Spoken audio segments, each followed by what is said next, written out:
بسم اللہ الرحمن الرحیم۔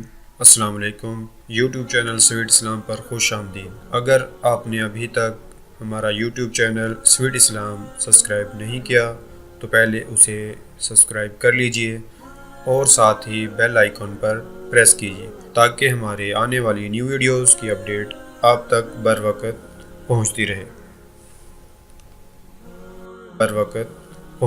میں نے ایسے لوگ بھی دیکھے ہیں مسجد کی ہمسائیگی بھی ہوتے ہیں، نماز کی توفیق نہیں ہوتی۔ بعض بات یہ دیکھنے میں آتا ہے کہ کوئی جنازہ ہو جاتا ہے تو ظہر کے بعد جنازہ ہے، عصر کے بعد جنازہ ہے، تو گھر بالکل مسجد کے قریب ہے تو ظہر کے بعد میت اٹھائی جائے گی، تو سب وضو سے ہوتے ہیں، تو نماز کا وقت ہوا تو سب مسجد میں چلے گئے کہ نماز پڑھیں، اس کے بعد جنازہ اٹھائیں گے، اور بے نمازی ادھر ادھر گلیوں میں منہ چھپاتے پھر رہے ہوتے ہیں۔ وضو بھی کیا ہوا ہے رسمن، لیکن مسجد میں جانے کی توفیق نہیں ملی۔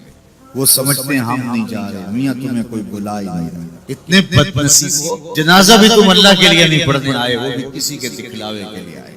وہ تو فرض کفایہ ہے اور یہ نماز فرض عین ہے، اور یہاں اللہ کا بلاوا آیا، اس کے لیے اذان کوئی نہیں، اس کے لیے اذان ہے، اور تم یہاں اذان سننے کے باوجود بھی مسجد کے باہر گھوم رہے ہو، بہانے بہانے، کبھی ادھر جا رہے ہو کبھی ادھر جا رہے ہو، اور نماز مسجد کا رخ کر رہے ہیں۔ تو یہ کتنی بد نصیبی ہوتی ہے کسی شخص کی کہ مسجد کی ہمسائیگی میں بھی رہتا ہو اور مسجد کے قرب میں کھڑا ہو، اسے نماز کی توفیق نہ نصیب۔ تو یہ اس کی طرف سے توفیقات نصیب ہوتی ہیں۔ میں ایک بات سنایا کرتا ہوں کہ لاہور جب بڑی چہل پہل ہوا کرتی تھی ہمارے ریلوے اسٹیشن پہ، تو بہت سارے لوگ ریلوے کے ذریعے آیا کرتے تھے، تو وہاں کلیوں کی قطاریں ہوا کرتی تھی۔ ایک بوڑھا کلی، ٹرین کا وقت ایسا تھا کہ وہ رکی آ کے، تو اس نے کسی کا سامان اٹھایا، تو میکلوڈ روڈ پہ جانا تھا، تو راستے میں نوری مسجد پڑتی ہے، تو اس نے کہا قریب آ کے کہ بابو جی میری نماز ایسا رہتی ہے تو ذرا 2 منٹ کے لیے رکیے، میں نماز پڑھ لوں۔ تو اس نے کہا ٹھیک ہے، سامان رکھا اور بابا جی اندر نماز پڑھنے چلے گئے۔ نماز اعتدال کے ساتھ پڑھتے تھے، رکوع و سجود اچھے طریقے سے کرتے تھے،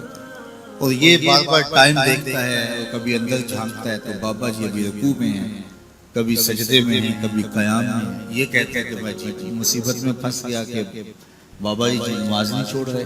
خیر بابا جی نے سلام پھیرا، ان کو تسبیحات فاطمہ پڑھنے کی عادت ہوئی تھی، وہ تسبیحات پڑھنے لگے، تو اس کا پیمانہ صبر بریز ہو گیا۔ وہ جہاں جوتے اتارتے تو وہاں جا کے اندر جھانک کے کہتا بابا آ بھی جا، تینوں کیڑی شے باہر نہیں آن دیندی۔ تو بابے نے یوں پلٹ کے دیکھا اور مسکرا کے کہا پتر جڑی شے تینوں اندر نہیں آن دیندی۔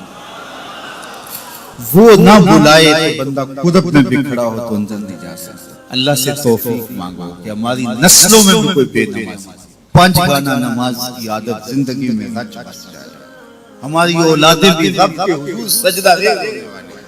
قیامت کے دن جب حکم ہوگا کہ اللہ کو سجدہ کرو، بے نمازی اس دن تو چاہیں گے سجدہ کریں۔ آج کوئی نماز پڑھتا ہے یا نہیں پڑھتا، اس دن تو ہر کوئی چاہے گا کہ آج سجدہ کریں، لیکن بے نمازی چاہے گا کمر اکڑ جائے، سجدہ کر نہیں سکے۔ قرآن بتاتا ہے کچھ لوگ جہنم کی طرف دھکیل کے لے جائے جا رہے ہیں، ان کو کچھ لوگ پوچھیں گے ما سلککم فی سقر، تم جہنم کو کیوں جا رہے ہو؟ تو وہ کہیں گے لم نک من المصلین، ہم نماز نہیں پڑھا کرتے۔ تو 5 گانا نماز یہ زندگی میں شامل ہے، کبھی بھی نماز قضا نہ ہونے پائے۔